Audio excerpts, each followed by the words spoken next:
Hi అండి, Dasara start అయిందండి. అందుకని చెప్పేసి పటాలు క్లీన్ చేసుకుందామని చెప్పేసి పటాలు కింద పెట్టకుండా ఫస్ట్ కింద పేపర్ వేసుకొని పటాలు పెట్టుకున్నానండి. బొట్టు పెట్టుకునేదానికి ఫస్ట్ ఉత్త గంధంతో పెడితే కన్నా మనకు బొట్టు తెల్లగా అయిపోతుందండి. అందుకని చెప్పేసి నేను ఫస్ట్ కొద్దిగా పసుపు వేసుకున్నాను. ఇందులోనే కొంచెం గంధం పొడి, గంధం పొడి పసుపు గంధం వేసేసుకొని అందులో కొద్దిగా రోజ్ వాటర్ అండి. నేను పటాలు ఎక్కువ ఆల్మోస్ట్ రోజ్ వాటర్తోనే యాడ్ చేసుకొని పెట్టుకుంటాను. ఇలా మొత్తం కలిపేసేసుకొని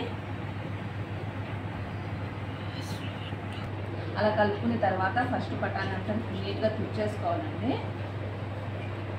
మా ఇంటి దేవుడు నరసింహస్వామి ఫస్ట్, అందుకే నేను నరసింహస్వామి పటాన్ని తుడిచేసేసుకుంటానండి. తుడుచుకొండేసి